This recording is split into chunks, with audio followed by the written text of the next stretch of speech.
All right, so another New York Mets game has wrapped up in spring training. It was a Pix 11 broadcast. We got to see Gary, Keith, and Ron, so that already made this a better game than the last one we saw on ESPN.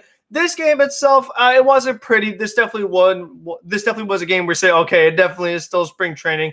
The wind, I think, played a big factor into this game because you saw the outfielders, especially hi William Purdy. Thank you for tuning in. You saw the outfielders, especially in center field and left field. They're just trying to track down all these fly balls that are out there. And right field was really getting a boost. You saw that with Jonathan Villar's bomb of a 3-run homer. That was very nice to see from VR because he's a guy that I'm very excited about. I feel like he could have a nice impact on this team, being someone who is a switch hitter, a versatility player, playing multiple positions, and provides really good speed off the bases. It was nice to see him get a big hit. Definitely something that this team needed, which ended up having this game finish in a 4-4 tie, which is another example of why, hey, this is still spring training, because we'd have to go to extra innings, have any weird rules really take into account. But what I will say is that Marcus Strowman was definitely a guy stood out. Hi, yo. I wish we went to extras. Why, Cole? I mean, this game was going to take forever if we went to extra innings. You know how long it's been for this game tied 4-4? I was ready for this game to finally end. I mean, that one took a while. I mean, baseball games should not be 3.5 hours. So that definitely was pretty interesting.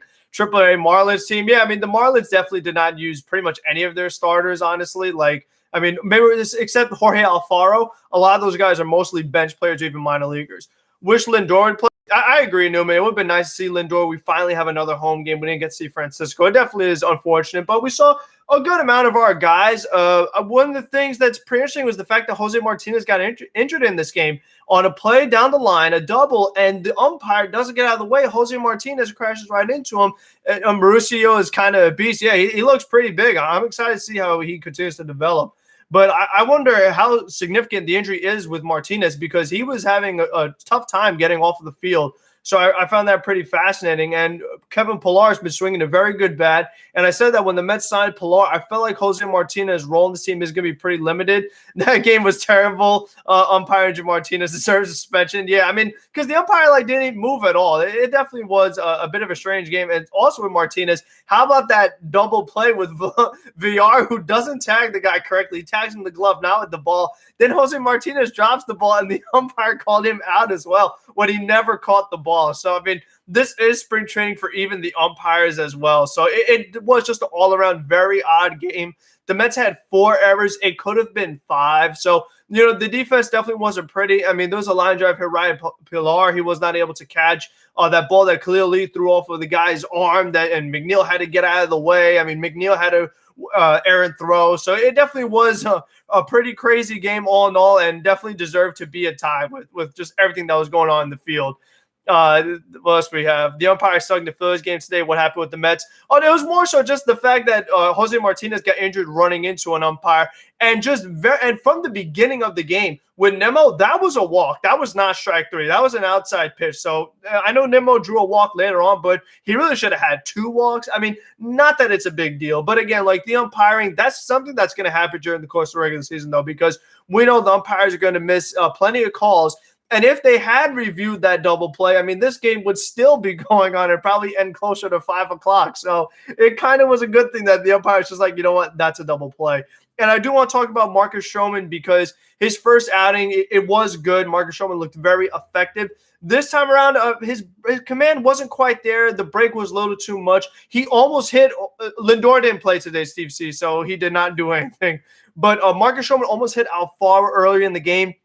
He did hit a batter a little after that in the first inning, and he had some pitches that were going in the dirt, one that was a wild pitch that led to a run. So it was interesting to see that, Strowman's command wasn't exactly on point, but all in all, he finished with the okay start, and he was able to throw over 50 pitches, so that definitely is something that is important. Definitely got to get your arm built up. Strowman said that his velocity is at a really good point for this particular early part in spring training.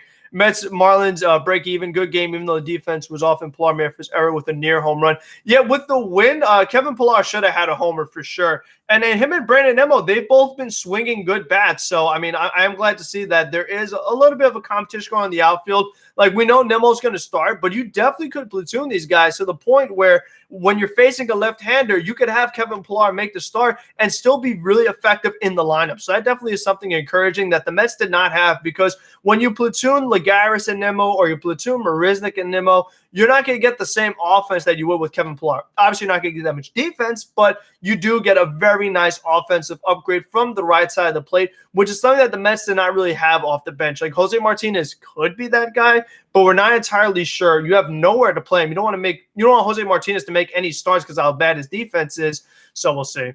It's hard to believe Lindor hasn't had a hit yet, and Rosario and Jimenez are killing it in Cleveland. Yeah, I mean, they've both been playing well. Lindor hasn't played that much, but I want to try not to overreact to the first couple of games of spring training because I really do believe that Lindor will play well. I mean, he just has to. Like, Lindor has such a proven track record that you feel like he's the guy that's going to get it done. I don't anticipate Lindor being one of these guys that comes to the Mets and isn't the same player. Like, I feel like Lindor is good enough to where he should be okay. Kevin Pillar dropped the fly ball. I mean, that was unfortunate because it was a line drive hit right at him. And, this was a weird game with all the wind going on. And that Kevin Pillar line drive was right after the Jose Martinez injury. So, I mean, that could have affected him a little bit, because there was a stoppage in the game because, I mean, Jose Martinez was so injured to the point where it took him a long time to get off the field. I mean, he was so injured that he had to go into the Marlins dugout, not even the Mets dugout. Is Jose Martinez okay? Daniel Roberts got hurt and had to leave the game. I have not seen an update on Jose Martinez yet. I think it's kind of significant because, I mean, just how much he struggled to get off the field, that definitely wasn't good. It looked like he hurt his knee. So that was interesting. We talked about that being one of the position battles early on in this spring training. Will Jose Martinez make the team? Will Albert Almora make the team? I mean, as of right now, Albert Almora has a significant advantage because not only is he hitting a little bit, he was one of the guys actually able to catch the ball today out there in center field. But with Martinez getting hurt, I mean, you could probably pretty much automatically pencil Almora into a roster spot. The Mets played very sloppy for us. It could have been 5. The wind was a big factor in the game. Sean's outfit. I agree, Mr. I was talking about that before. But right field, you get a boost. Your fly balls could get a nice advantage. But in left field, the ball would come back. And in center field, you could see when a ball hits the center field, left field, they would stand there and just wait a little bit. And then you could kind of decide which way you want to go. And you could hear it throughout the whole broadcast. Like, we could hear the wind. You could see the wind. I mean, the way the umpires, just all the uniforms are moving around, the way the trees are moving. Good for Lombo. VR had a home run. Yeah, VR hit a bomb. Like, that was really nice. I saw one of my guys, Mets fan, he posted all the analytics of it, the launch angle, the exit velo, and all that stuff. So it was good. Strowman's start worried me a lot. I mean, his first start was good. This start, not as much, but it wasn't horrible. I mean, so we'll see how it goes. The rest of the bullpen, it was kind of, some guys were good, some guys were bad. The guy I want to talk about is Trevor Hildenberg. How about Hildenberger striking out the side? I mean, I know he's not facing exactly the best 3 hitters in the world, but so far in his couple hours, Trevor Hildenberger has pitched pretty good. So, I mean, as I've said before, with the way the Mets bullpen is constructed right now, after getting rid of Brad Brock and also the Seth Lugo injury, I feel like anybody has a chance to make this bullpen. So if Trevor Hildenberger has a great spring training, he can make this team. Let's see. Vincent, you're not going to get me this time with Shane Green. Good try. Fans were cussing like crazy. You could hear in the broadcast. Yeah, that's true, Traymont. I heard that. And that was a good thing, too, is that, the fans were really into it, and it made it feel more like a real baseball game compared to last year where we had the fake noise.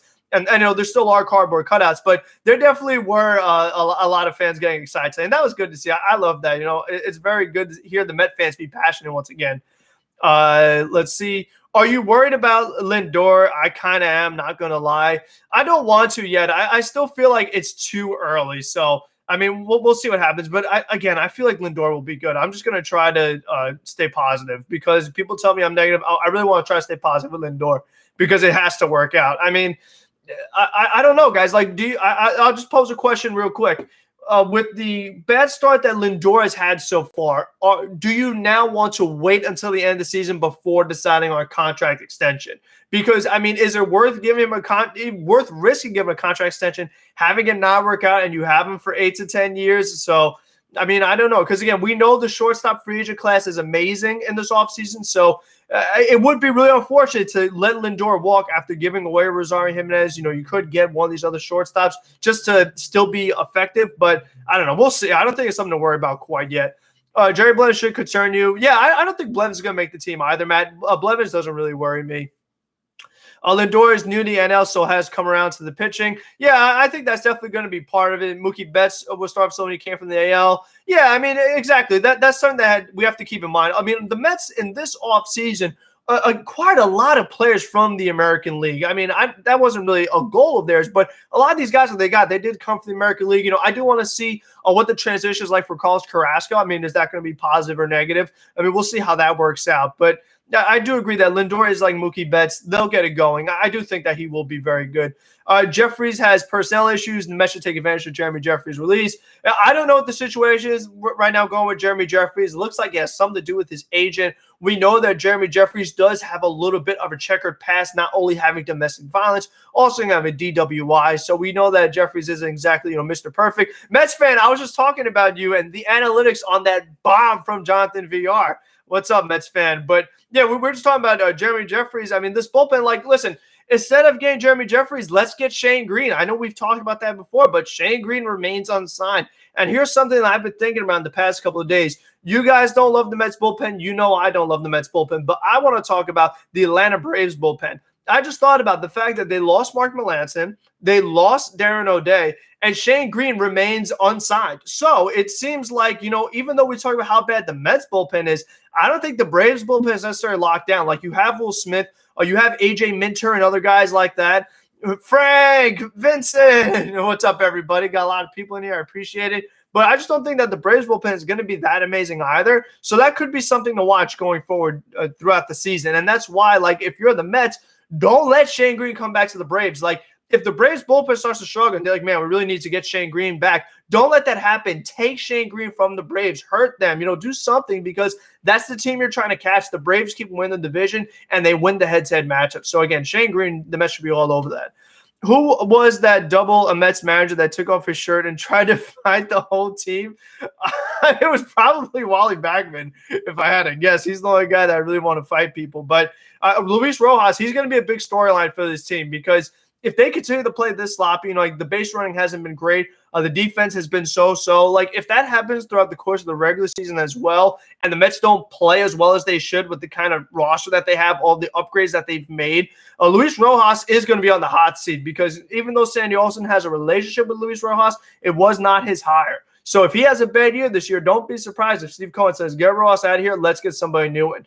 Tony Bernardo was that manager. Okay, Dan Roberts, thanks for clearing that up. I mean, yeah, I would like to see a little more fight in Luis Rojas this season, because you know what? Again, Brandon Nimmo got robbed in the beginning of the game. That they called strike 3, that was ball 4. And in spring training, you don't go crazy, but still, I would like to see the manager at least give the umpire a little bit of a hard time. Just fight for your players a little more. If the Mets are not over 500 by May 10th, he's got to go. Yeah, I mean, if you get off to a bad start and you can see that there's clearly something wrong with the team, they're not playing as well as they should, they don't have that sense of urgency, Rojas is making bad decisions as far as managing the bullpen and lineup construction and double switches and things like that, then yeah, you definitely got to get a new manager in here. That would not surprise me at all if the Mets finish the year with a different manager. And if not this year, definitely next year, I can see the Mets having a different manager. What's troubling to me, though, with this whole situation is that I don't see a lot of great managerial candidates out there as of right now. So maybe you might be better off waiting to the end of the season, maybe seeing if a good manager slips away during the course of the season and be like, okay, let's pick up that guy. That'd be something I'd be interested in. Well, look what the Nats did. I mean, yeah, the Nats got off to a slow start, and then David Martinez, he's ended up becoming a great manager now, where at the time, I mean, maybe he was on the hot seat at one point. Vera Home was a rocket on front, pure barrel. It's good to see. I hope Rojas makes good decisions and stuff for his players. Yep. Who will replace Rojas if he gets quiet? That's a big question. I agree, Daniel. That's the problem, is that there aren't a lot of really good managerial candidates out there. And I hope it doesn't come to that. If this Mets team ends up playing very well, then that's not something we have to worry about. But if we see them do a lot of the same stuff as last year, then it's definitely going to become an issue.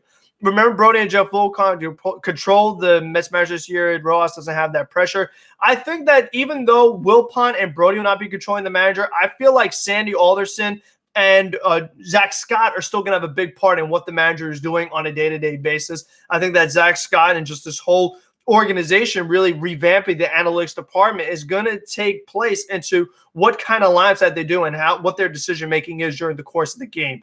I feel like that's something they're going to try to emulate. Bartolo would be a really good manager. He could pitch for you once in a while, too. That'd be pretty funny, Vincent. Wouldn't mind having Bartolo as an extra additional coach. I mean, Bartolo in his spare time is knocking out homers. Should the bad defense and bad base running be a concern for this team? I feel like it should, because I mean, this was a problem last year as well, and I don't know, like the guys were just dropping the ball, and it's something that like it's going to happen. Like, I don't know. You can't tell your guys like, all right, guys, so here's what we're going to practice today. We're going to practice catching the ball. Like, your players know how to do that. So, I mean, I just don't know how a manager, if they could come in here and like all of a sudden, like you're not going to turn Jose Martinez into a good defender. Like Jose Martinez is not a good defender. So it's very tough for them to do it.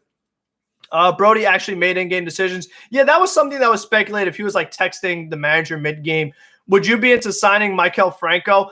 I don't really think the Mets need anyone for third base. Like, I like J.D. Davis. I love Luis Guillorme. I really wish there was a way that we could get Luis Guillorme some more playing time. He is so nice with the glove. He gives you something with the bat. I don't love McNeil at third. Like, Jeff McNeil has to stay in second base. If Jeff is not at second, he's be in the corner outfield. Jeff McNeil, he's just not good at third base. That's not his position. So I wouldn't worry about trying to get Maikel Franco again. If I'm going to sign somebody, it's going to be Shane Green. If the Mets can't win 3 in a row as a norm, it's the same old Mets. The talent is here. Ed Bartone, the bullpen, Rumble Harvey, dude knows how to pitch. I would love Mookie Wilson to be the Mets manager someday, one of my favorites. If that's something he's interested in. What's good, Andrew? I think McNeil should stick to second. I agree. People are taking the Padres over the Mets in a one-game wild card when the best pitcher in baseball is going to pitch that game. Tremont, that's not necessarily a guarantee, because one thing that I've been concerned about is that if the wild card race is very close, what if you have to use Jacob deGrom in one of those games leading up to the wild card game and he's not available to go? So if you don't have Jacob deGrom pitching that wild card game, if you're relying on Strowman or Syndergaard, maybe even Carrasco, do you love your chances against Yu Darvish or Dinelson Lamet or somebody like that? So I wouldn't necessarily bank that we're going to have deGrom for the wild card game. It doesn't always work like that. If I'm being serious, I think Bartolo should be an assistant pitching coach because he has good stuff with a nice two-seam. I'm all for bringing in Bartolo as a coach. Jose Martinez's injury was umpire's fault. Rojas should have said something to him. I mean, I know Rojas didn't even care that the umpire literally just hurt Jose Martinez. I agree. DFA Jacob Barnes. I don't. It's going to be hard for Jacob Barnes to make this team. It really is. I think Drew Smith has an advantage. We'll see Sam McWilliams hopefully again sometime soon. Again, Trevor Hildenberg has been pitching well so far. I don't think Jacob Barnes will make the team. McNeil doesn't look good at third at all. The error was on the exchange throw ball out of the glove. Yeah, I mean, that too. But also don't forget the rundown where, I mean, Guillorme gets the ball to Jeff McNeil at third and he drops it. It was scary. Keep McNeil at second. Yeah, I know. And McNeil almost got collided into twice. And Jacob deGrom could have an off night rare or he's outpitched. I mean, I wouldn't worry about that. Too bad Wally Backman is such a mess. He would have been a great manager. Yeah, that's somebody that a lot of people want, Wally Backman, because he is someone that would be very vocal compared to Luis Rojas, but we'll see.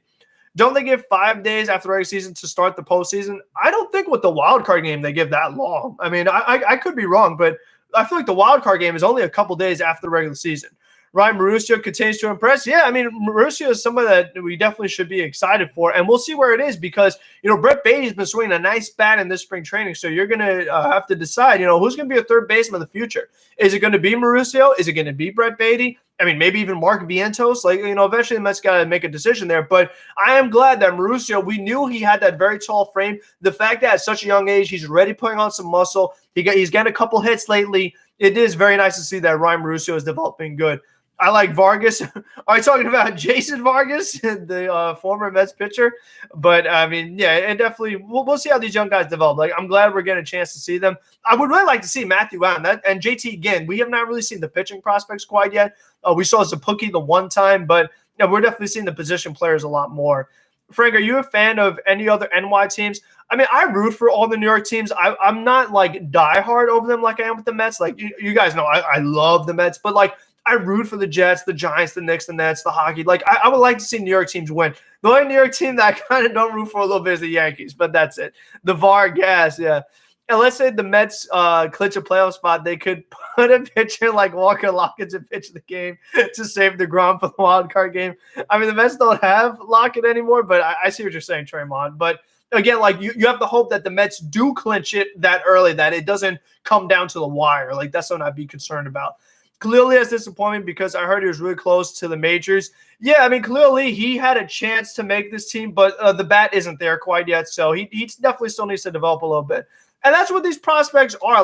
Prospect are guys that have upside, but you don't know exactly how they're going to translate to the major leagues. We know clearly he has a lot of speed, and we know that he can hit the ball pretty hard, but it's you got to put the ball in play.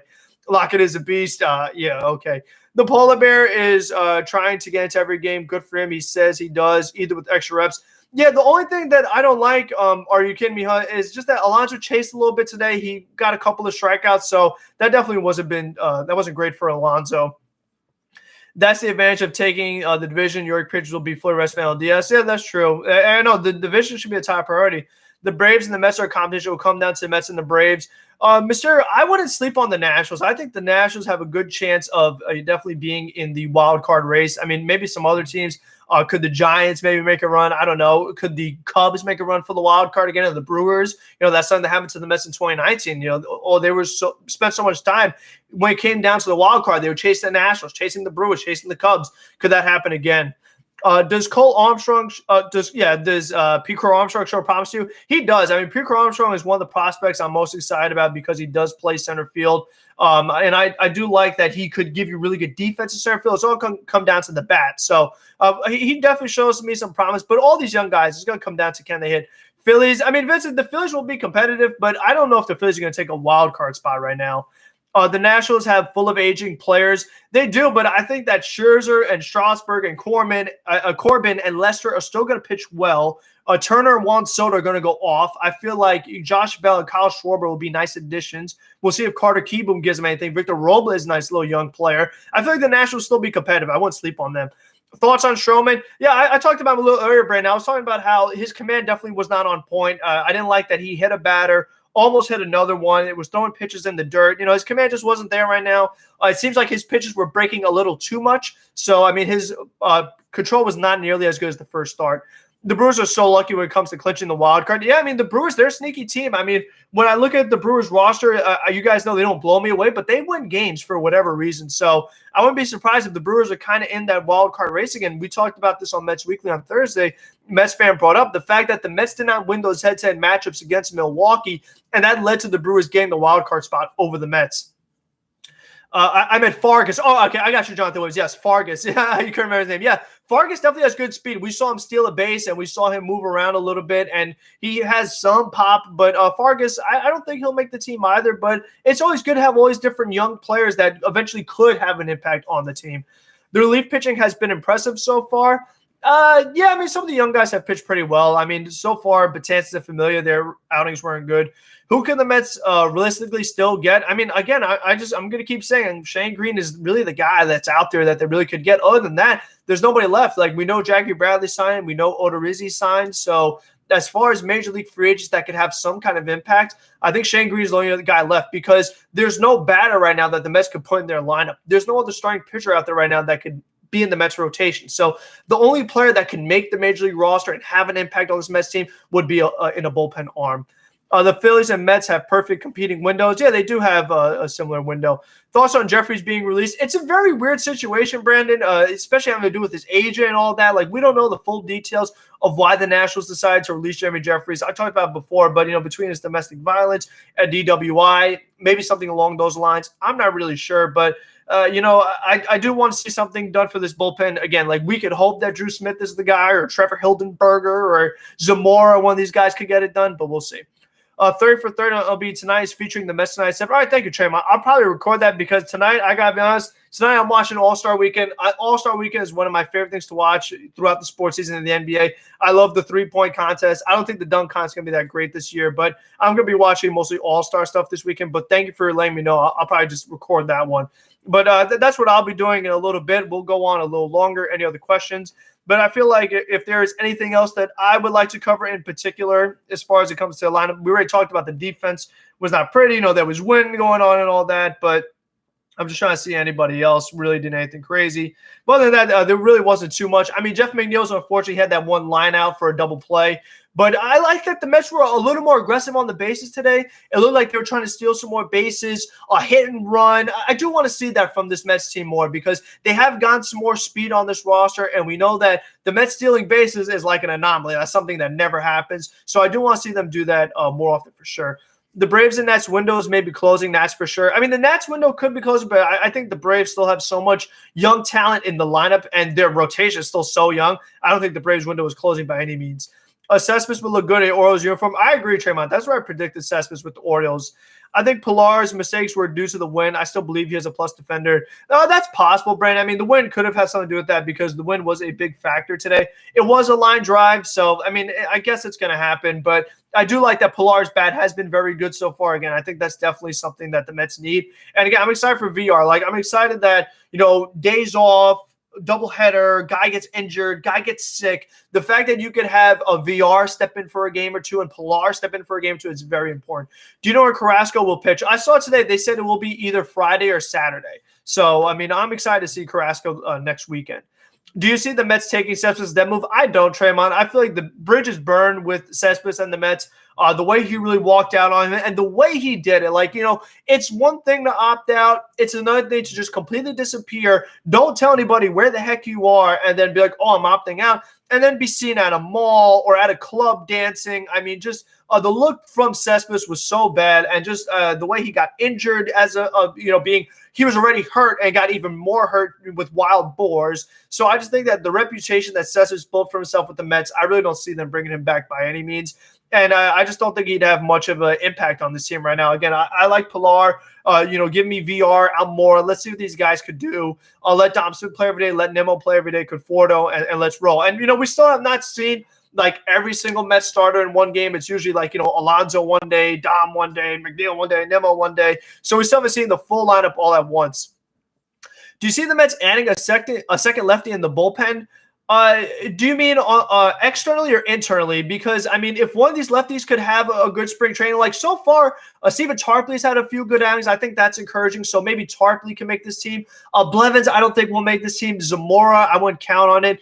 Do you think Yorme can play himself into starting a role possibly at third base? I feel like it's possible because you know what? Guillorme played so well last year, especially offensively. I love his glove defensively. It's just so good. And he puts bat on ball. I don't know. You never know. I mean, if J.D. Davis struggles and if Guillorme is raking again, how do you not really start him? That's my question. If Mets are alive by July, the Mets should trade for Bryant. It depends if that's what they need. Like, if the Mets are a Chris Bryant away from going to the playoffs, then all for it. Who represents Cess? Is it Scott Boras? Is Cespedes a Boras client? I don't think he is. No, because Cespedes was represented by CAA with Brody. So I'm not sure if he's still with CAA or he got a different agent. I'm not sure who Cespedes' age is now. McNeil sucks. They 3 errors. I mean, I said this before, but McNeil does not belong at third base. Like, Jeff McNeil is the second baseman. He got hit twice. He got hit by pitches twice, so that wasn't good to see. But, again, you're a huge Guillorme fan. I had two, Brandon. I love Luis Guillorme. Who would be your bench? If it was up to me, it'd be Guillorme, Tomas Nido, Kevin Pillar, Albert Almora, and Jonathan Villar. That'd be my bench. All the Phillies relievers have not given up a run yet. That's good. I mean, we know the Phillies need all the bullpen help. That's what really hurt them last year. And good for the Phillies that they brought in a lot of bullpen arms. Bore ass, yeah. McNeil had a rough day. Yeah, I mean, again, like, third base is just not his position. There's no question about it. Like, you could see he just doesn't look comfortable there. When he gets the ball at third and he throws it across the diamond, it's just not accurate. Like, he has to be at second base. That's his position. Have you heard any updates on Jose Martinez? I have not. I would like to know an update because I'll tell you what, watching the game, the injury did not look good. The fact that he struggled so much to get off the field into the clubhouse and everything, like, that would tell a pretty significant injury. So that was not good to see, especially something like that. Just a ball down the line. He's going for momentum. Can't really stop you. You're trying to go for a ball. And the umpire just stands there. And then friggin' Martinez hits into the umpire. The umpire still just, like, pushing him. That looked bad. McNeil belongs second base, like you said, but his offense is good. Exactly. I mean, they were just trying something out, but he doesn't belong there. I love VR. He's so fast. He can play a few positions. I do too. I have a thing for switch hitters. I love switch hitters. I just like that VR could do so many things. Twisted left knee for Martinez, Mets fan. Did they say how long he's going to be out, though? That's what I like to know. Are you ready for the regular season yet? Or are you still enjoying spring training games? Andrew, I'm always ready for spring training because there does come a point, like, I'd probably say like a week or two where I'm kind of done with spring training. I'm like, all right, let's get the real stuff going because I can only take so much more. Like today, when I'm watching the Mets like throw the ball over the place, they can't catch the ball. They're just grounding into a million double plays. Normally, me watching a Met game, I want to rage, and I'm trying to hold it. I'm like, it's just spring training. Calm down. It's just spring training. You know what I mean? So I want to try not to overreact. I'm trying my best here, but it's tough when you see the team just not play well because I'm so passionate. And when I see the team play like crap, I'm like, oh, don't rage. Facing LMV players and single-A players is not the same, so don't count the Phillies bullpen. And I think the same goes for the Mets, Tremont. You know, like I said, Trevor Hildenberg, he struck out 3 guys today, but, I mean, those weren't exactly the 3 best hitters ever, so we'll see. We'll get MRI tomorrow. Seems day-to-day at the moment. Yeah, I mean, that's what I'm thinking, but I just didn't like the way he came off the field. That was not good. Definitely was not good. He looked significantly hurt. But we'll see how it goes. And I don't think Jose Martinez, like, even if he was healthy, I don't think he's a guy that's guaranteed going to be on the opening day roster. So he really needs to have a great spring training to beat out somebody like Pilar Almora. Almora's swing definitely looks improved. Like, he made some changes to his stance, and his bat definitely looks a lot better. And we know he can play a pretty good center field. Thoughts on Forrest Whitler, recommend for Tommy John. I'll tell you what, the Astros, it's very unfortunate because, you know what, Framber Valdez looks like he might miss the season. Good thing they brought in Jake Odorizzi. I mean, that was very smart by Houston, but definitely really unfortunate for Forrest Whitley. It sucks when any of these young players go down. I mean, the same happened for the Twins with Royce Lewis. You hate to see these young players get hurt. If Lindor isn't extended, would you get Trevor Story? Trevor Story is not the guy I would go for. I mean, generally speaking, I don't go for the Colorado guys. Like, if it was up to me, I'd rather go for maybe the Corey Seager or the Correa or even the Javi Baez, depending on how he does this year. But I hope that Lindor could just be the guy that stays here the whole year. I like to see more Drew Smith and possibly some of our pitching prospects. I mean, yeah, that's what they're going to do, Brandon. I feel like everybody is just going to get a chance, especially in the early on point in spring training. But I do think that Drew Smith will get more opportunities because as of right now, I feel like he is the favorite to get that last bullpen spot. Get any shortstop. I mean, yeah, we'll see what happens with Lindor. I think that the Mets are going to try to extend him, even if he has a bad spring training. We'll see. Almora's stance looks like Gleyber Torres' stance. I hate the Yankees. It does look kind of similar to Gleyber's stance. That's a good point. Would you be interested in collaborating? Was doing the 25 best players in the games and wanted other people's lists and ranking if interested? Yeah, Andrew. I mean, I can make a top 25 list if you wanted to include that. I mean, I'd have no problem with that. You've been a good supporter. But what about Matt Holliday and DJ After Course? Yeah, but what about Michael Kadire? So, I mean, it doesn't always work like that. Like, we'll see what happens with Arenado. I'm very curious to see, like, if he still is the same guy. I think the X factor is Diaz as a closer. I agree, Brad. It's going to be the combination of those 3 guys. It's going to be between Diaz. Also, what is Betances and Familia going to do? Because if Betances and Familia keep pitching very poorly, that could be the make or break for this team this season. Because as we've talked about, if Betances and Familia don't step up, you're going to be relying a lot on Trevor May and some of these other guys. I've been impressed by more so far. Still confused as to why we haven't seen Matt Allen yet. I agree, Mets fan. The thing is, like, the Mets have brought in so many guys into this spring training camp. The fact that their roster is full at 75 guys, like, I mean, we're not – it's going to be hard to get playing time for everybody. So eventually Matt Allen should be out there. Are the Mets go to sign Lindor to contract – are the Mets go to sign Francisco Lindor to contract sign for opening day? I feel like they will. I like Almora. I think him leaving Chicago helps him. He lines out a lot already. Looks promising. Yeah, that's the good thing is that, like, he was hitting line drives. His swings look better. Mark prediction came out today. Let's see if he picks the Mets to win the World Series again, although now his legitimate points to the Mets win the World Series. I mean, he might pick the Mets to win the World Series. Wouldn't surprise me. But, I mean, I don't really overreact. I feel like he probably does that for the clicks. Like, I don't think Mark really believes that the Mets are going to win the World Series, but it's whatever. Like, you know, obviously the Mets are not my pick. Like, the Mets are not my pick to win the World Series, but, I mean, we'll see what his predictions are. My prediction will be coming out, I don't know, maybe next week or in 2 weeks, something like that, but we'll see what happens there. As the Brooklyn Nets just signed Blake Griffin, I mean, I guess that's kind of exciting. I'm going to miss Lugo for the first couple of months of the season. Yeah, I mean, this team is going to miss Seth Lugo a pretty big time because he is so important to this team. If Diaz does not perform or if he needs somebody to go multiple innings. And the other thing that Seth Lugo does better than these other relievers is that when you have runners on base, your starting pitcher is out there or your reliever is out there and they're in trouble. They have guys on base. Who are you going to bring in with those men on base? Seth Lugo is the guy because with Lugo, you don't have to worry about him walking the batter or hitting the batter. That's something the Mets are really going to miss with Lugo. He picked the Mets the last 3 years. Let me guess who's going to win it now. I mean, we'll see. Dom Smith greater than Judge. Well, I mean, I guess as Dom Smith plays more, Nets going to bring home a championship to New York. I sure hope so. I love watching the Brooklyn Nets, but I don't know if Blake's going to really fix their problems. Like, I mean, Blake gives you a big body. Hopefully you could get some more inside baskets, but I just don't know if they're going to get more defense and rebounding. As Met fans, we have our own expectations. That's true. No, Jonathan. When is Lugo going to come back? I mean, the timetable was early May, but some people feel like it could be earlier than that, maybe late April even. And you know what? The sooner we can get Lugo back, the better, because we're going to need him back as soon as possible. Like, I find it interesting that a team like the Astros, I mean, maybe this isn't a good example, but Framber Valdez gets hurt. And the Astros are like, okay, we have to do something. Let's sign Odorizzi. Seth Lugo gets hurt, and the Mets are like, oh, we're good. We got these minor league relievers. I mean, I just don't love that philosophy. That's not the way I would go about it. You guys know I lean major league over minor league. That's the way I value players. That's looking like a defensive juggernaut. Who do you close in the time being? I mean, you give Diaz the chance. Like, you let Edwin Diaz close at the beginning of the season.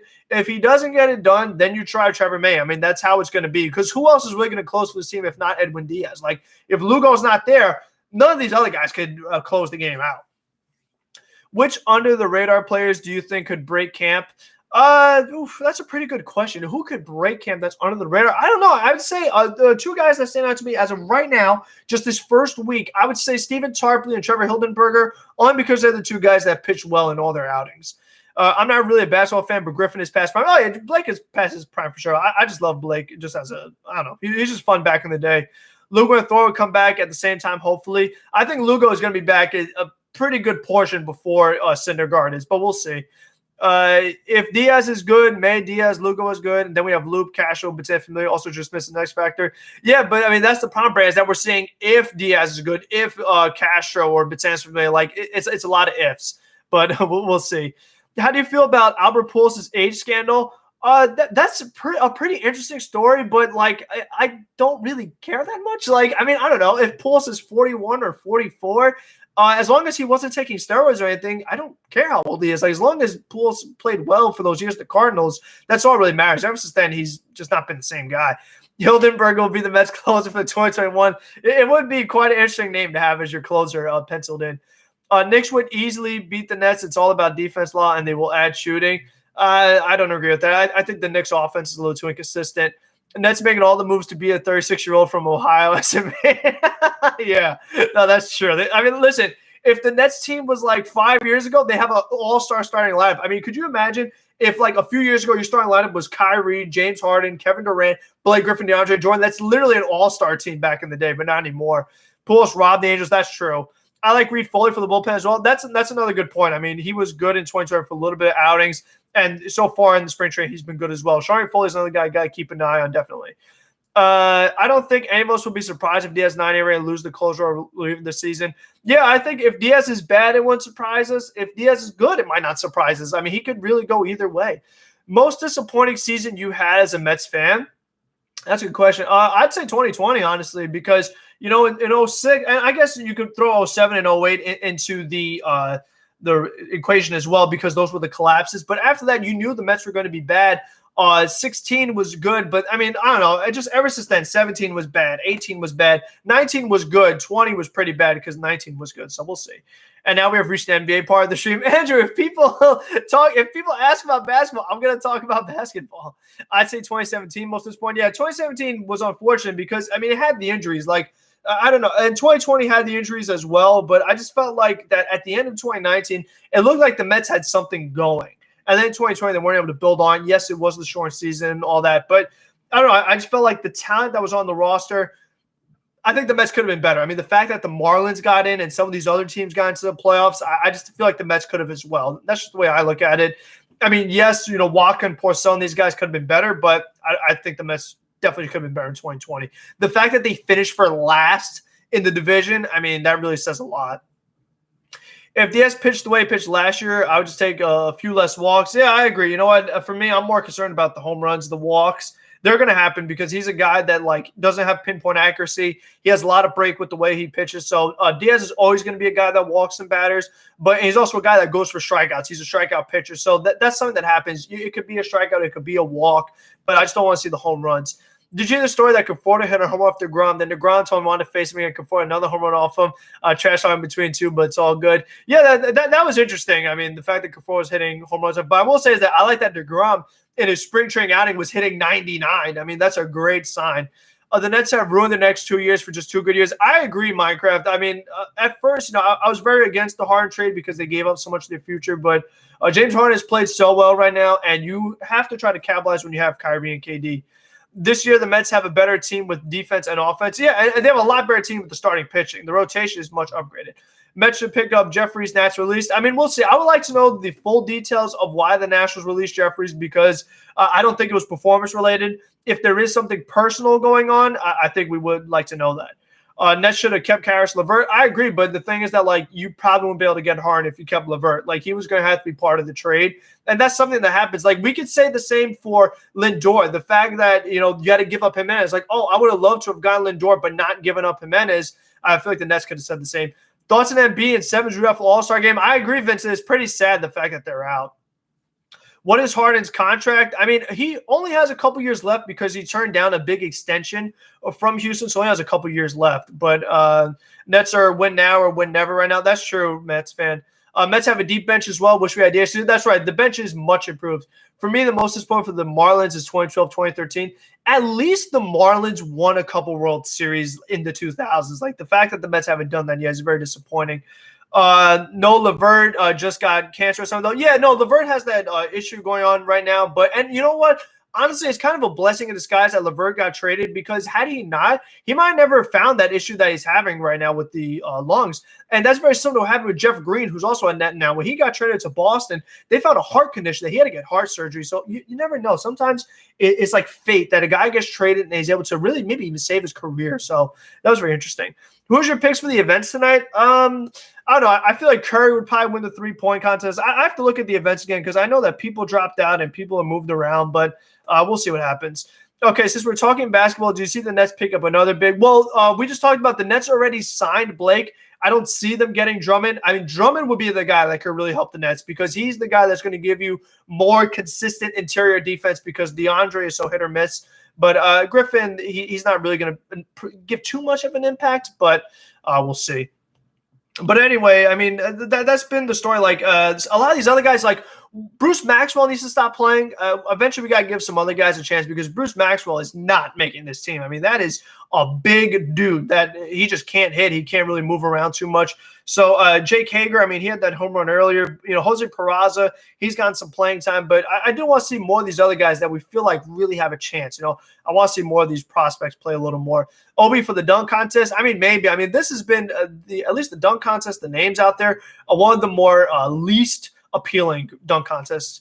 Weren't there Kevin Love rumors for him going to the Nets? There were, and Kevin Love would have been nice because he provides more consistent outside shooting.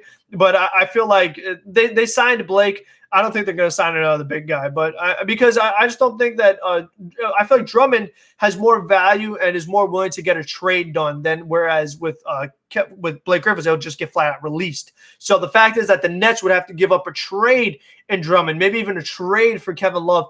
And after the Harden trade, the Nets don't really have too many other things to go with. Their last asset they have is Spencer Dinwiddie. So we'll see if they make any other moves. Mets win 92 games this year. That's where I am as well. If the Nets don't win this year, next year, that was stupid. At least they took the risk. I mean, you had to take a chance. Was this Mets a split squad game or not? Yeah, I believe there were some guys playing elsewhere. When do MLB teams start trimming their rosters? Probably in a couple of weeks, I'd imagine. Back to baseball, Rojas really subbed out Martinez for Maxwell, Vietos, Hager, able. That's a good point, Mets fan. I mean, Maxwell, like, he just, I don't know. It just doesn't look like he's going to make the Major League roster. Not only for this team, but other teams. And, I feel like these other guys might have to put the NBA logo on the upcoming thumbnail. Maybe. We'll see. But I just think that some of these other guys like Peraza, Malik Smith, like, I don't think they're going to make the Mets, but they do want to try to make a team elsewhere. So I feel like, for their sakes, they deserve more playing time just to see if another team could sign them and they could have, some kind of occupation. International criminal Bruce Maxwell. Yeah. I don't know. He definitely has been an interesting guy to play over there at first base. And Caleb Joseph played a little bit today too. Didn't really do anything. We saw Fargas get a hit, so that was good. But, I mean, yeah, the Mets, with that full spring training roster, they got a lot of guys playing. So eventually they really got to start trimming it down and really see, who is going to make this team. That's something that they definitely got to decide because they're having a whole lot of guys play every single day. I mean, which happens with all the teams, but eventually you really got to start getting to the nitty-gritty and feel like, all right, who's going to make this team? Who isn't? That's something that they got to decide for sure. And you know what? I feel like we pretty much know who it's going to be, but I mean, we'll see. Again, the bullpen is the thing that I'm more concerned about because that's where these guys have a real chance to make this team. Because if someone just has an amazing spring training, it's like, all right, this guy, we have an opening. He's going to be there. Whereas these other guys, they were more signed to major league contracts, so you know that they're probably making the team. Whereas a lot of these other position players, it doesn't look likely with the Mets. All right, well, what other questions and observations do you guys have from spring training? Not only with the Mets, but maybe with some other teams that I haven't been able to catch. I need Fargus and Ferguson to have back-to-back hits eventually. So I could say Fargy and Fergie back-to-back. Yeah, that sounds like a Mets fan pun. That definitely would not surprise me if I saw you say something like that. When does Yennsy Diaz pitch? That is a good question. I have no idea when we're going to see Yennsy Diaz. That's a really good one. DFA Barnes and just sign Green. Common sense, the Mets still don't understand it. Yeah, I don't know. I mean, like the fact that not only the Mets, but no other team has signed Shane Green, I don't understand why. Like, I just don't get what he's looking for. Like, Shane Green cannot be asking for more than Rosenthal or more than Brad Hand or be looking for a closer role or be looking for a multi-year deal because it's just very unrealistic. So I think that Shane Green, it has to be his asking price. Like the fact that even the Braves won't bring him back, like I said, they lost Melancon, they lost O'Day. The fact that they won't bring back Shane Green, there must be some reason. And I just can't figure out what that reason is. I really wish I did know because I just can't see why you wouldn't sign him because like you said, Andrew, it seems like common sense. I hope Matz has a good season. I'm going to miss him. I agree. I do hope that Matz does well with Toronto. He needed the change of scenery, and I do wish the best for him. You know, and that's what happens in sports. Like a lot of guys definitely need a lot of changes. First 15 minutes of basketball coverage and most of it's politics, I'm already losing interest. I mean, yeah, that happens in basketball. There definitely is some politics involved, but I mean, that comes with it. So it's whatever. It doesn't really bother me, you know, because I still enjoy the sport. I feel like it's an exciting sport to watch. Green was the lead with Detroit. It was good for Braves. Mets should really get him. He would be great here. I mean, yeah, because they could use him. As of right now, he would pretty much be the seventh inning guy. Like, I have more confidence in Shane Green than I do in Dylan Betances or Jerry's Familia. I mean, Miguel Castro pitched well in his one spring training outing so far. But again, we'll see what happens in the major league games in the really big spots. You switch between baseball and basketball fast than me being excited for the All-Star game to not. Well, Vincent, it depends on what the people ask you. Some people ask baseball questions. Some people ask basketball questions. So I'm going to answer whatever you guys are talking about, whatever you guys are in the mood to talk about. How is Jimenez working on Cleveland? I mean, I saw him hit a 110 exit velocity home run. I know he has some doubles as well. So Jimenez has been playing well so far in spring training. Maybe the Mets will grab Jeffries. Maybe. But, I mean, if the Mets didn't get him the first time around for a minor league deal, I don't think they're going to get him the second time around, especially after he just got released for whatever's going on with the agent and everything like that. I'm pretty sure iTalk Studios will have a video out about his agent. Frank is on the double dribble, MLB, NBA. Fine. How about this bold question? But what is it, Vincent? What is your bold question? What are you guys' other bold predictions do you have for the season, especially player-wise? I like to hear some nice little bold takes going on. But yeah, I mean, that's what happens. Like if you have, two sports going on at the same time, it's going to talk about. Do you think Tiger Woods will be the same? Probably not. I mean, after having the leg surgery, it looked like Tiger Woods was finally coming back a little bit. I don't think Tiger Woods will be the same. Jimenez is going to be a star. They didn't want to listen to me. Again, Mets fan, but that's what I was talking about before. But you weren't going to get Lindor if you didn't get rid of Jimenez. Like, I guess it's a risk that the Mets felt like they had to take. I switched it to golf. Yeah, thanks, Vincent. Yeah, let's talk about golf. Let's talk about that hole-in-one the other day, because there actually was a hole-in-one the other day. But we're not going to talk about golf. I mean, golf is not exactly my favorite thing to talk about. It's long to watch. Golf is one of the tougher ones to watch. It is very long. And you know what? I'd rather play Mario Golf that's coming out in June. I mean, that's something that's very appealing to me. That looks like it's going to be a pretty good game, the Mario Golf Star Rush in June. And if I had a Caps card, I'd probably post it. So let's get some NFL. Should the Giants cut Zeiler for more cap space? I mean, probably because, Kevin Zeiler is a guy that he was a Pro Bowl guard for many years, but has not been the same. So I wouldn't mind seeing the Giants change up the offensive line a little more. Mets should pick up Ryan Braun as a bench player. He may be valuable. I don't think on this team. I feel like Kevin Pillar is going to give you more than what Ryan Braun could give you. So I don't really think he has a role in this team. I hate golf. I like playing it, though. I don't like playing golf. I struggle on the golf course because you guys know how much I rage. Like, first bad swing, I'm ready to throw the club. So I just got – if I can somehow work on, my emotions, I could become a better golf player. If you think about it, Jimenez delayed his sophomore slump because the American League hasn't seen him. Yeah, I mean, that's true. He's going to be facing completely different pitchers. And he didn't even have a full season because, I mean, with the 60-game season, he was getting a very limited playing time, having to platoon with Rosario.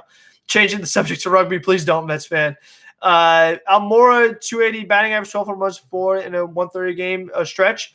I mean, I don't think Almora's going to play in 130 games, but I don't know if his average would be quite that high. But we'll see. I mean, I hope so. What about Jeremy Jeffries? I mean, I don't. Again, I think that with the whole situation, the reason why he was released, I don't really think any team is going to sign him for a little bit. So, I mean, I wanted Jeffries before because I just want to see the Mets get somebody else that was at major league level, especially on a minor league deal. But we'll see. Exactly. That's why I like playing it. I get excuses to rage. I mean, yeah, that's a fair point. That's it. Ryan Braun doesn't come here. Yeah, I agree. I mean, Braun, the Brewers should just sign him to a very low deal, let him retire there, and that's it. I mean, look at what the Nationals did with Zimmerman. Look at what the Yankees did with Gardner. I mean, just let Braun finish out his career in Milwaukee. I mean, you don't need to do that. Cleveland knew that Jimenez was a great player. They traded for him. His rookie year was good with the Mets. Yeah, I mean, I feel like a lot of people know that Jimenez is going to be a very good player. I mean, you could see it in him. Like, there is talent in there. Jed Jerko, what about him? I mean, again, he wouldn't really help this team. Like, where are you going to put Jed Jerko? I mean, the Mets, they don't need more guys for the lineup right now. If anything, they need more two-way guys if they were to get anybody position player-wise. But I just think that the bullpen is really where they got to be focused. A spicy hot take, Nimmo will have a higher OPS than Arenado and Bellinger. I could see it happening more in Bellinger because Bellinger's average is kind of hit or miss. Arenado maybe, but Nimmo's on-base percentage is great, so we'll see. McNeil had a terrible defensive game. He did, and again, third base is just not his position. There's no question about it. He belongs at second base. And you know what? I feel like the more – if Jeff McNeil gets to play just second base and J.D. Davis gets to play just third base, you know, if you give these guys more reps at one position, I feel like they will improve there because then muscle memory takes over. So I do think that you will see some improvement there. But, I mean, I guess they were just experimenting. But I would rather see a VR play a little bit of third base, or I see Guillorme play a little bit of third base, just to know if those could be our backup options at third base, not McNeil. He belongs at second base, and that's that. And, you know, and the Mets, they're going to have to decide next year when Robinson Cano's contract does come back, what are they going to do with McNeil and Cano and these guys? That's going to be pretty fascinating. And I think just the way the whole contracts are going to work out because, you know what, you're losing Familia's contract of around $10 million. Same goes for Betances. You're losing the $18 million of Marcus Strowman, but then you're adding $24 million of Robinson Cano. So that's going to work out pretty weird. They said Aroldis Vizcaíno's up to 96 miles per hour, said Rojas. Yeah, Joe, that's another guy we haven't seen. Like, you know, that's the thing. The Mets have brought in so many pitchers to this camp. There's an opening at the bullpen. Eventually, we really got to start narrowing it down and eventually got to start cutting these guys and give these other pitchers more odds to say, okay, who is going to make the team and be effective? That's something they really have got to decide. He's above average at third base, but he's regressed in 2019. That's true, Mets fan. Like in 2019, Jeff McNeil was fine at third base, but the past couple of years, definitely has not happened. Can you see McNeil winning a batting title? Yes, I can, because his average is a guy he's going to hit every year. He's going to hit for over 300, so we'll see. I'm about to switch it to curling. Please don't. J.D. Davis over under 25 errors at third base, 150 games. No, J.D. will be under 25 errors. He will not have 25. I'd be surprised if J.D. had even 10 errors. I think he'll be better than people expect. He may not get to every ball, but I think that the ones that J.D. Davis does get to, he will make the play. And I'll tell you what, just this one game for McNeil, so far, J.D. Davis has looked better at third base in his few games there than McNeil did today. And the same goes for last season if you want to take that into account. So, I mean, J.D. Davis will be the starting third baseman. And if he struggles in any way and you see VR or Guillorme Rake, I mean, you never know. It is something that should be on the table because you shouldn't be stubborn and say, okay, you know what, J.D. Davis is going to be our third baseman, whether he's good or not. I mean, you have to keep in mind, like, if VR plays well or if Guillorme plays really well again, they deserve a chance because Guillorme played so well last year. You bring in Todd Frazier, who stunk, and you say, okay, Frazier's the third baseman no matter what. Guillorme loses all his playing time, and then his batting average drops significantly. So that really was unfortunate. Lindor's range should help Davis. I agree, Joe. I think Lindor's range definitely will help J.D. Davis there over at third. And it probably will help Jeff McNeil at second base too. I mean, Lindor is that kind of defensive player where he can make that kind of impact. And Jimenez definitely showed the abilities to be a very good defensive shortstop as well, but I don't know. It's the risk you took. And you know what? We'll see how it works out. I mean, that trade could end up working out as a win-win where, you know what?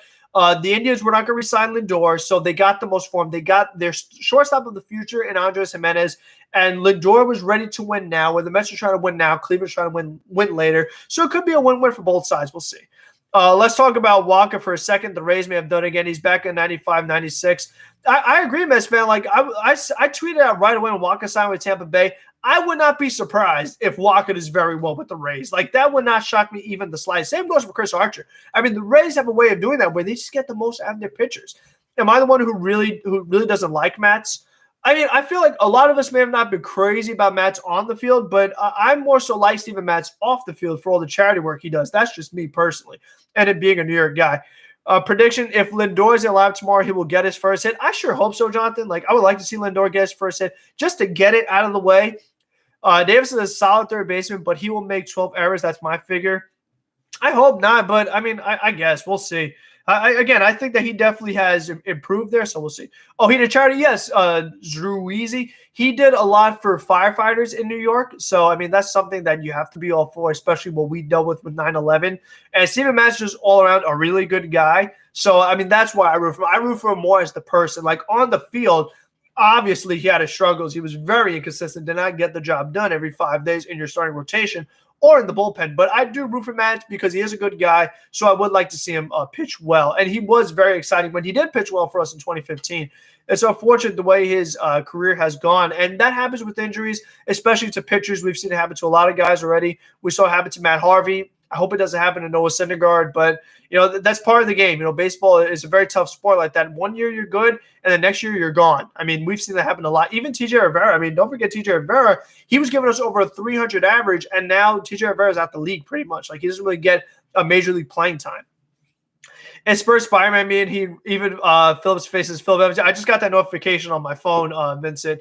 Thoughts on Jeffrey's release? Yeah, that is just a really weird situation that, I mean, I feel like we will get more details sometime soon, but that definitely was strange. And until I get those details, I don't know if I want to sign him yet.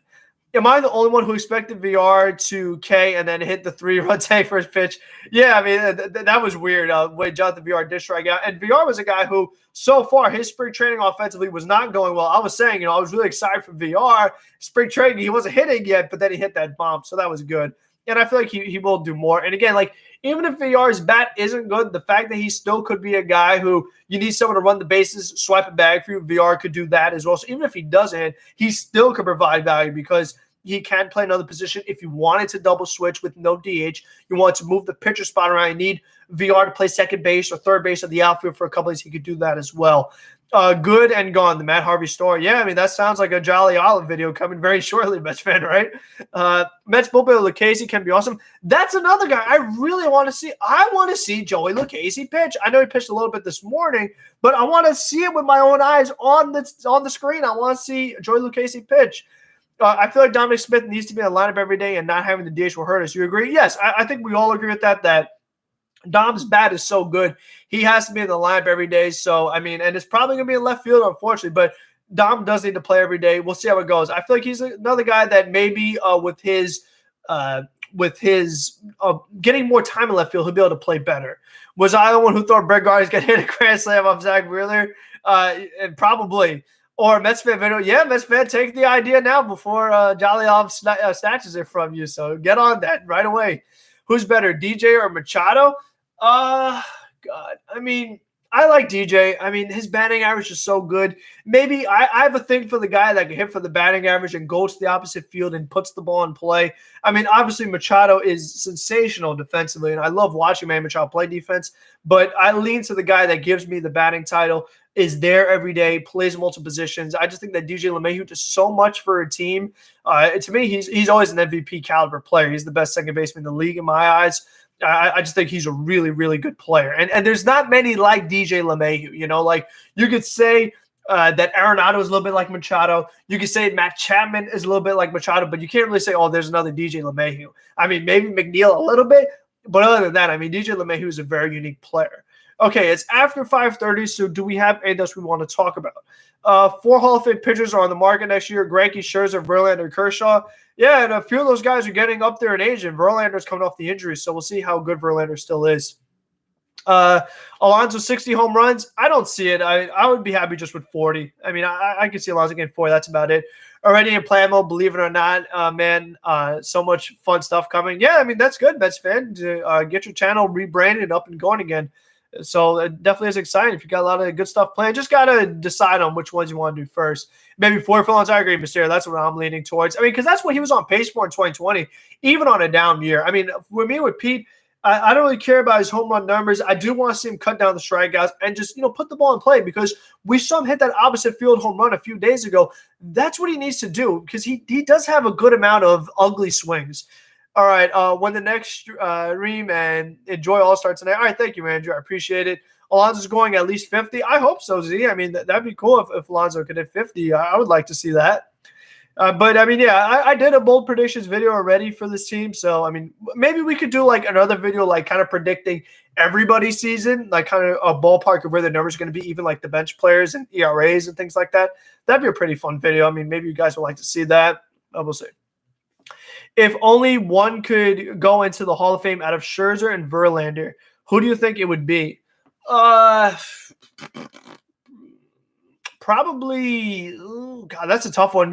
I think both of them are, because Verlander has the more proven track record, but Scherzer, I mean, after his last year with Detroit and when he came to the Nationals, he's just been ridiculous. So I feel like Verlander has more of the track record, so I guess Verlander, but they're both Hall of Fame pitchers. DJ is a top 5 player in baseball, I think. I mean, I think he's really good too. 38 home runs with 279 average because of no juice ball. I would be thrilled if Alonso had a 280 average. That'd be great.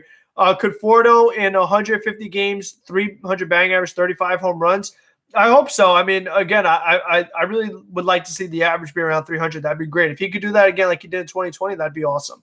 Lindor hit a home run his first hit. I mean, that'd be good. It'd just be good to see him get a hit. Scherzer is dominant. Yes, he is. He is a very good pitcher, no doubt.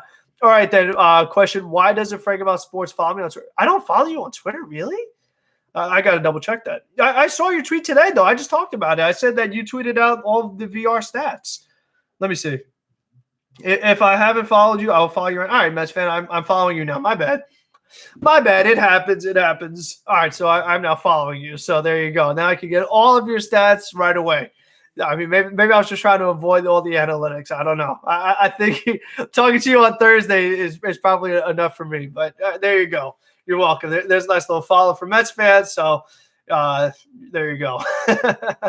Yeah, but I mean, I enjoy knowing the numbers, but again, I try not to live and die by the numbers. I do try to go on feel of the game. I mean, that's just the way I grew up watching. Is Bryce Harper due for MVP caliber season? He was on pace last year before injury.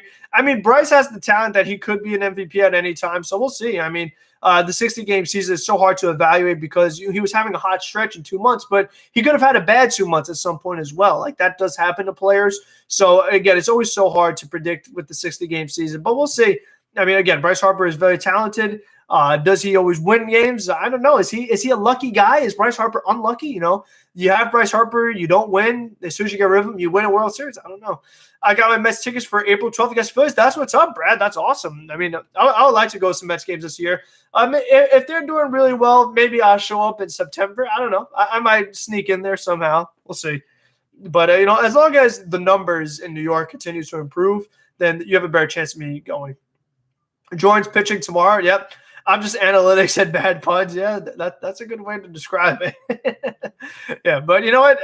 It's good to know that. Again, it's good to know the numbers, but not just fully rely on them. And that's the way that I like that Lindor and Garrett Cole took a very public stance about that, talking about the way analytics are changing the games and just the way they have so much say in the way the game is played, especially with the organizations. The fact that their game plan of how they want to go about the game is very based on the analytics. It's just so interesting. That's just the way that baseball has gone. That's the direction that it's in right now. And I feel like it's probably only going to get worse because what's up, Orange and Blue Shirt podcast? I feel like you probably know better than me, Mets fan, but it feels like there's always more different kinds of analytics coming out. There's always different kinds of stats. WOBPA XYZ and WA blah blah blah. Like there's always just like new stats. It feels like they're probably going to keep making more new ones, and they're going to find more trends and things like that to add even more numbers into the game. So eventually, at some point, it's probably just going to get out of hand with all the different kinds of analytics there are out there. But it definitely is interesting. Does Bauer expect us to be abreast of pitch one eye closed? David, I feel like once again, Trevor Bauer is just trying to find ways to get us to talk about him. I don't care if he pitches with one eyes or two eyes or no eyes. He's not on our team, so again, it doesn't matter to me. Most Bretts completed during the game. Okay, then. Analytics are great, but analytical significance is extremely important. You got it, man. Yeah, exactly. So you just have to decide, how much of it do you want to impact? Do you want to be like, okay, the analytics say that, again, like one of the more popular debates is that third time around the order. Guy is pitching a great game for me. Third time around the order, analytics say that generally speaking, that's when the pitcher is going to falter. Do I be proactive and take him out now, or is this guy dominating this part of the lineup? He struck out these guys earlier. Do I let him keep going? Stuff like that is what they got to decide. Do you play your best player number 2 or number 3? Do you shift? Because, Alonso had to hit a very weak ground ball second base hit today that in a generic defense, that's a ground out. So sometimes you have to decide, do you want to shift? Do you not want to shift? I want to see if the Mets upgrade the analytic department. Will that change how often they do shift? I do find that very intriguing. That's something to always consider. And I do want to see Brandon Nimmo that if they are going to shift on him, he has to lay down the bunt more often. I know players generally don't like to do it, but Nimmo has so much speed that if he could just get a fair ball bunt down, the third base line, he will be safe at first base. That's an automatic hit, and you got to take those automatic hits, especially if you are the leadoff hitter. Anytime you can get on base for McNeil, get on base for Lindor or Alonso, Conforto, Dom Smith, you got to do it. So I would like to see Brandon Nimmo drop down the bunt more often. I do want to see this Mets team run a little bit more often. Like I said, I am glad that they are doing that more this spring training. It has a lot to do with personnel, the fact that they do have more fast guys on this team. I definitely want to see them do that some more. I would be very happy to see that. And I do want to see them improve their bunting because, last time around that the Mets did not have the DH, their bunting was abysmal. And it's been like that for quite a while now. So I would like to see them improve in that area because, that's part of the game. Like, to talk about those players again, anytime you could put a runner in scoring position for, the McNeils and Lindors and guys like that, that could make a big impact in the game. So you got to make sure you capitalize off that. All right, any other things we want to talk about? I know we still have a good amount of people in here. Jeff in 3 or 5 hole. Good question, Jonathan. I like Jeff at the top. I like Jeff at 3. I really liked Jeff McNeil's first plate appearance. It was a really long at bat. It was a 3-2 count. He fouled off a ton of pitches. And Brandon Nimmo also had the full count where they call strike 3, even though it was ball 4. And I feel like if a good amount of times, if you could have your 2 guys at the top of the order, making the pitcher work a lot, it could just lead to good things. If you could get a pitcher tired early, it will have a good impact for you for the duration of the game. So I do like having Jeff and Nimmo at the top because they are 2 tough outs. They're 2 guys that they'll take their pitches. McNeil will foul off some pitches, and they're just hard to get out. So I do like having those guys at the top of the order. But again, you got to have Lindor up there somewhere just to balance them out because then that's when you have your Conforto and guys like that. So I'm curious to see what their lineup is going to be like, if they will have a set lineup. And that's not that Alex is going to tell you. Analytics might tell you, what, Jeff McNeil is a great number 5 hitter or Alonso is good in the 6 hole or something like that. You never know. Growing up, I hated the Phillies more than any team in our division. What about you? I always the Braves. I don't know. Like the Phillies growing up, I didn't like the Phillies, but for right now, the Braves are the team that I really can't stand. When your phone dies, when you're about to ask the greatest question, and then you forgot what you're going to ask.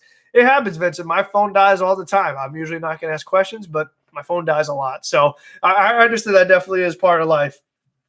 But yeah, I mean, I definitely have got to get a new phone, so that's something that's got to be on my agenda list. But anything else we want to talk about before we hop out of here? I mean, when's the next home game? Is that, Tuesday or whatever? Maybe there'll be a stream Tuesday, maybe not. We'll see. I mean, hopefully we could get – I mean, it stinks that yesterday – the Mets had a great game yesterday, and we couldn't even see it, The fact that a lot of guys played well, we didn't even get to watch the game. There was I couldn't find any streams or anything like that to watch the game, so that was pretty disappointing. The game we do get to see, there are errors all over the place. Is Lindor going to win MVP? As long as he could start getting some hits, he has the talent to do it. I mean, I'm not going to predict that he's going to win the MVP, but I think that he has the talent to do it. Thoughts on Ichiro having BP? Are you talking about batting practice or a different kind of BP? Because, I mean, Ichiro, he's a legend, and he could have all the batting practice he wants. But I don't know if you're referring to something else. You never know nowadays on the internet. There's a lot of different abbreviations for things. But, I think I'm ready to batting practice. Yeah, no, it's cool to have Ichiro part of your organization. That's a guy that, he's just an all-around legend. He's just someone that was supposed to be a right-handed hitter, ended up becoming left-handed. The way he ran the bases, great defensive right fielder, especially with his arm. Got on base at a great rate, stole bases, got so many hits. Great player. No, not abbreviations. Yeah, I got you. All right. Anything else, guys? Because if not, I appreciate a lot of you guys tuning in, even people watching afterwards. Thank you for tuning in. Appreciate all you guys' support, and I think we'll end it there. Until the next one, be safe, be smart, be healthy. Let's go, Mets. Go sign Shane Green. All right. Bye, everyone. Thank you for tuning in so much. Love all you guys. Peace out.